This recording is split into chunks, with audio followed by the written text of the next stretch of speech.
All right, so I'd like to introduce our next speaker. Balaji is going to speak about, the talk is called Towards a Pseudonymous Bridge. I'm very curious to hear about this, so welcome to the stage. Thank you. All right, let's see if this works. Should I use this one? All right, great. Just move this one out of the way then. All right, so one thing I've been thinking about for some time is that pseudonymity is as important as decentralization. You know, we talk about decentralization a lot. You know, a network that is split across many different jurisdictions is hard for any, you know, one country to shut down, for any one entity to shut down. But pseudonymity is also quite important because it means that even if the network is decentralized, you can't target the person who is creating it if they're pseudonymous. And there's other reasons for it as well, like, you know, if you think about, you know, the founding of the United States of America, that was done by actually the Federalists, or the folks who wrote the Federalist Papers, which are all pseudonymous. There's many important ways in which pseudonymity has allowed people to speak freely about things that otherwise would be attacked under their real name. And so what I'm going to talk about today is sort of a high-level construct for how we might be able to transfer some reputation to a pseudonym. And just to motivate this a little bit, with something like ZEC, or more generally zero knowledge, we can now transfer wealth to a pseudonym, okay?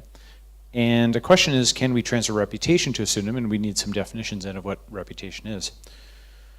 So right now, one way of thinking about, can we see the cursor up there? Okay, it doesn't, all right, fine.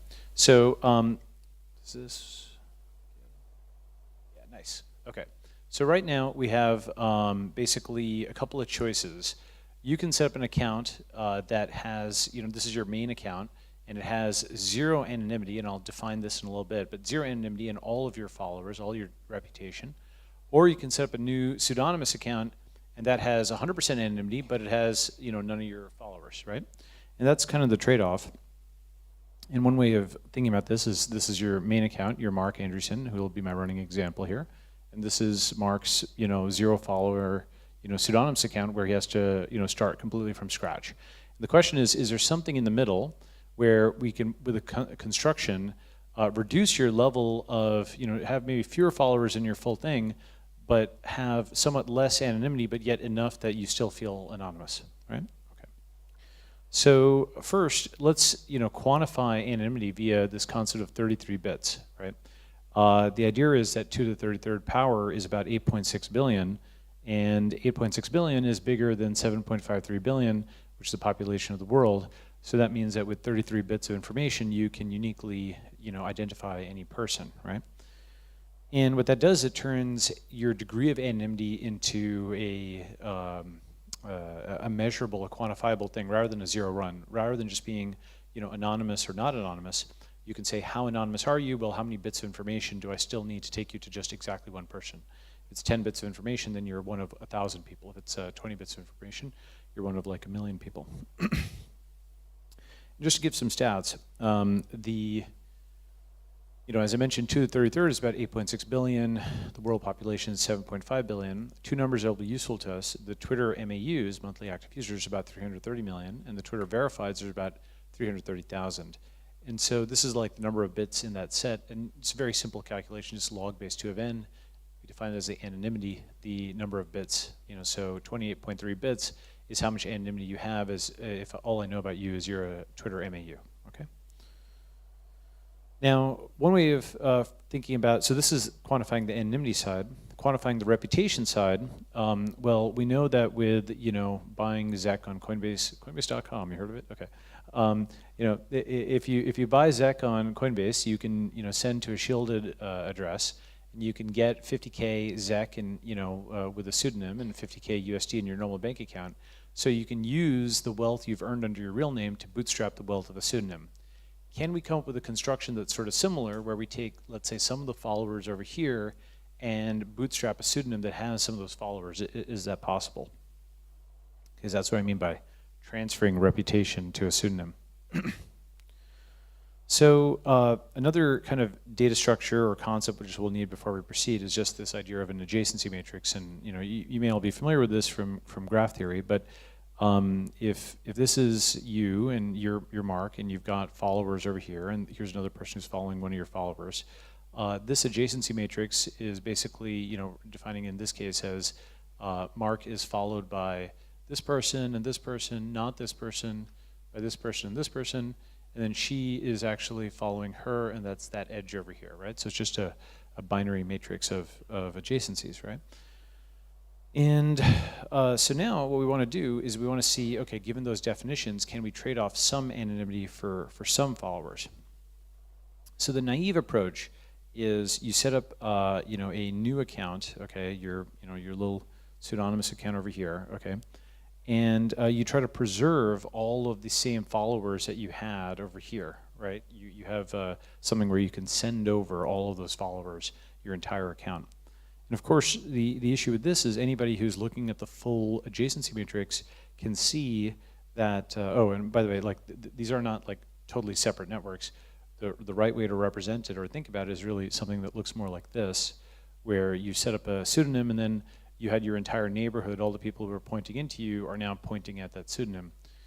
And the issue with this is anybody who's like scanning the entire graph, the matrix of all connections, can immediately see that this vector of followers and this vector of followers are the same, and so therefore you're basically just like reduced to one person. It's unlikely anybody else has exactly the same pattern of followers, and so therefore you have given up your anonymity, right? Okay, so naively just transferring all your followers to the new pseudonymous account, that may not work. So what else can we do? What if we back up and we say, all right, not just think about your followers, but all the profile information more generally. There's really kind of three types of user profile data on Twitter. There's platform specified stuff like your verification checkmark, which Twitter itself generates. There is user specified stuff, which is like your name and your address, your bio, etc., which you are typing in. And then there's stuff that is specified by others, which is your followers, and then also every like, every RT that comes from other people, right? It is the stuff that is specified by the platform and by others that's the most reliable to do something with, because it's harder to fake for an individual. And what you can do is you can take this idea of here's your new account, your pseudonymous account. If, and this is one of the things I was mentioning towards the end, but if you assume a crypto Twitter, that is to say, if we have something that's like if you heard the saying, assume a spherical cow, it's from physics, right? Okay, whatever. I thought it was funny. So if you assume a back end where you can do a construction like this, where you can do a ZEC-like transfer, maybe that's like Twetch or something like that, you can move that verification over here to the pseudonym, and now this thing actually is a verified checkmark over here. Okay, you've moved data in a similar way to how with ZK snarks you move money from one ZEC address to another.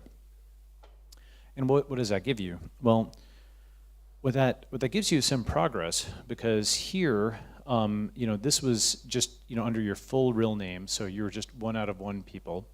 If you just set up a pseudonym with no followers, you're 1 out of 330 million Twitter users, but you had no followers or anything.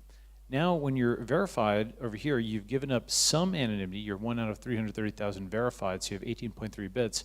We lost 10 bits of anonymity to put a verification, flag on this profile, right?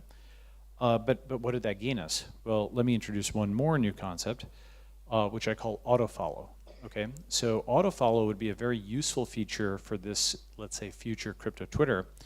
And the idea behind autofollow is you'd set a flag in your profile which says, okay, I'm going to autofollow any of these new pseudonyms that have a verified flag, right?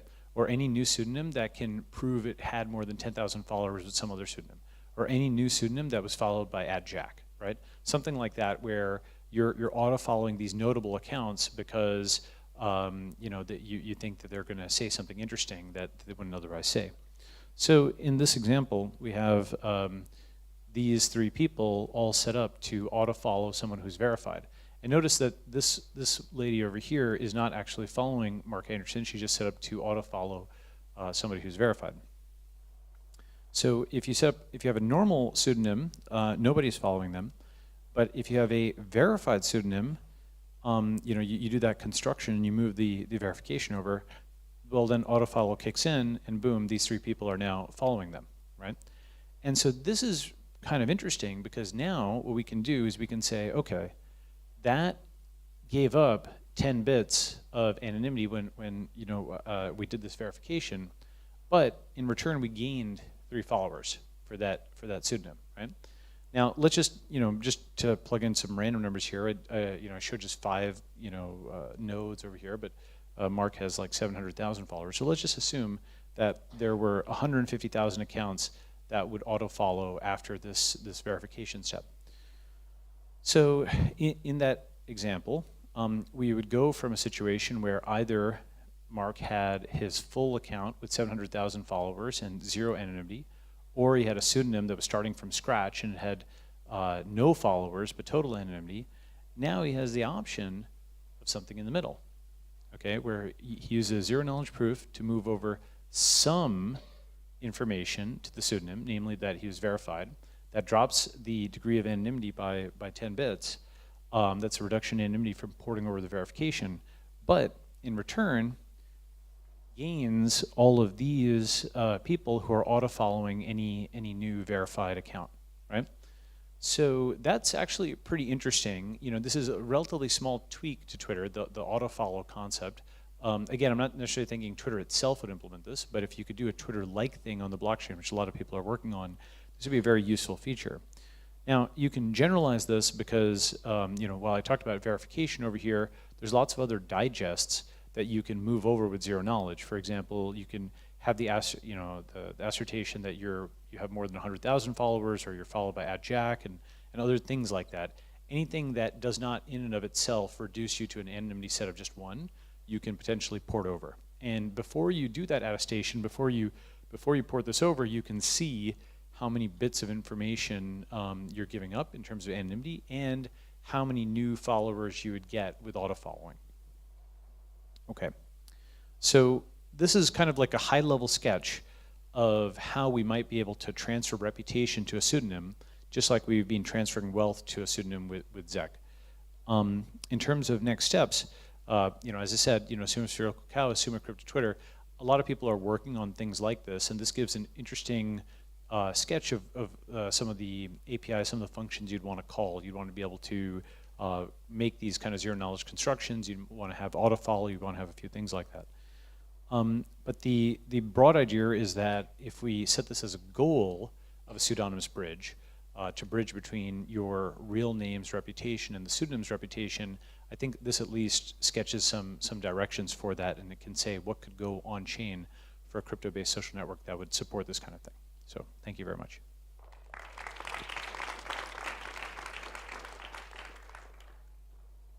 I guess I can take some questions, or? Sure.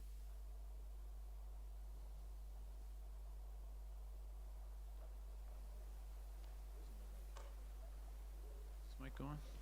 So thank you for the talk. Quick question. Are you assuming in this model that you somehow could limit the number of pseudo-anonyms that a person could create for themselves? Or if it can be, like if I can create 10,000 verified accounts for myself, now I have an army of kind of reputable people on the platform that is actually represented by a single individual? Yeah, great question. So I think a couple of thoughts related to that. One is you could make it costly to create a pseudonym. It might cost you Zek or money of some kind, right?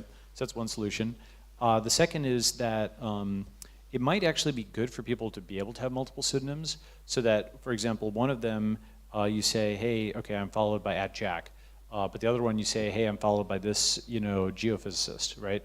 And so then you can talk to the geophysics community over here without being character assassinated or whatever, right? So I'm not against having multiple pseudonyms. I think that's reasonable. You may want to tax it to prevent abuse of the kind that you mentioned.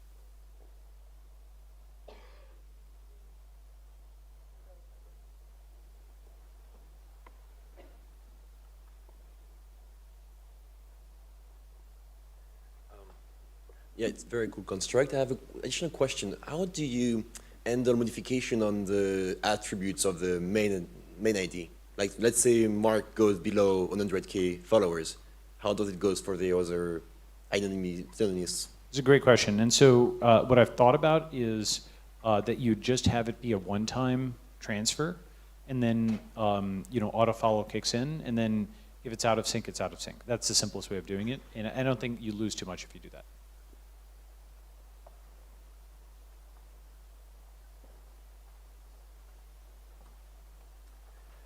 Instead of, or as I guess an alternative to taxing pseudonyms, I guess you could also use linkable ring signatures to limit the ability to have multiple pseudonyms. Yeah, that's a good comment. Yep, that's true. Have you considered as another alternative making the full graph of followers private, so that you could just fork your following to a new account, but people couldn't see that map that you were showing earlier? That might be possible, but I think that if you had a crypto Twitter, a big part of it would be allowing folks to be able to download and view all of that data, because it might be possible to keep all of your followers private somehow, but it would seem to be different from how Twitter currently works, and different enough that I'd have to think about it.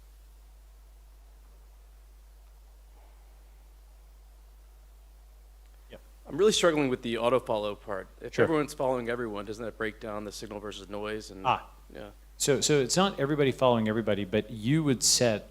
So part of the attraction of a platform like this is basically Twitter, except folks would set up these for example, a verified account that has at least one other account associated with it that has 100,000 followers, and you would actually say you'd have a threshold for how significant those anon accounts would have to be, right? So you wouldn't just auto-follow every new account that came out. You'd say, okay, I'm going to auto-follow somebody who's got 100,000 followers and is verified. But somebody else might have a higher threshold and say, I'm going to only auto-follow a new pseudonymous account that has 500,000 followers, is verified, is also followed by @Jack, right? But how's there @Jack if it's anonymous? Because @Jack follows like 4,000 people. No, but there is no @Jack. In new Twitter, where everyone's anonymous, there's no @Jack. Oh, what I mean by that is, if you had I'm using @Jack as a signal for a high-profile account.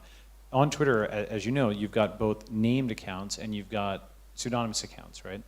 So if a high-profile named account follows your named account, that's actually something that you can port over to the pseudonym. My named account was followed by a high-profile person. Therefore, this pseudonym is actually valuable. It's one of 4,000 accounts that @Jack followed. Does that make sense? Well, so it's not new Twitter, it's hybrid Twitter with anonymity. Yes, Got that's it. right. Okay. That's right. Yep. Basically, you might have to actually rebuild a whole piece of Twitter on there, but yeah, that's right. I think I had a There's one on the side. over on the other side. Other side. Out here. Oh yeah, go ahead. I can't see where you are. Wave or something. Oh, okay. Yeah. So if I followed just Mark, and if I then got auto followed, or rather, if Mark got auto followed by me, I would know that it was Mark, right? Yes. So and now that's actually an important point. Basically, before you actually put out the attestation, you don't want to put out an attestation that knocks down all 28 bits of information. And something that you're describing, if Mark only followed one person and you put out my pseudonym is followed by @Mark, then you would know before you put out that attestation that would give up all your anonymity. So one of the features of this is with the autofollow thing, you know first how many followers you're going to get for a particular attestation, and second, with the 33 bits model, you know how much anonymity you're giving up for an attestation. You wouldn't want to give out an attestation that gives up your full identity.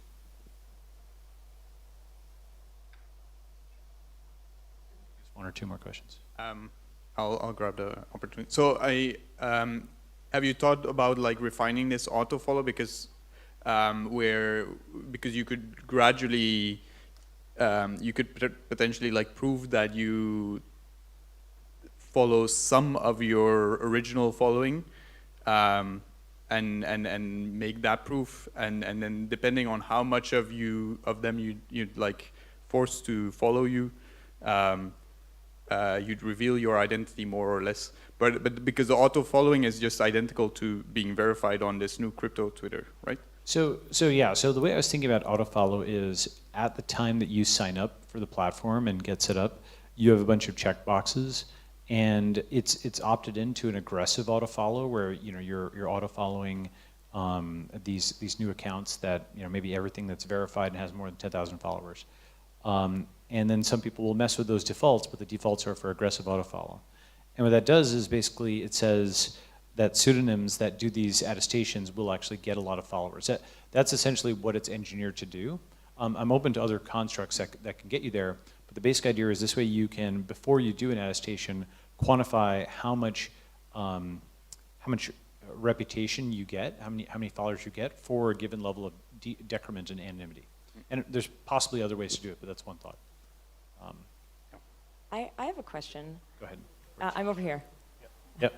I was wondering, like, so the whole idea is based around the the verified accounts. But is there an idea that the verified accounts would actually act better or more ethically or like not lie? Yeah, great question. So I just use verified accounts as one kind of piece of data that you could bring over, but you could have an account that wasn't verified that had 10,000 or 100,000 followers or those followed by a particular person. The key is just that it can't be data that profile itself is generating about itself. Verification is something imposed by the platform. Your followers are coming from something else, so it has to be some kind of data like that.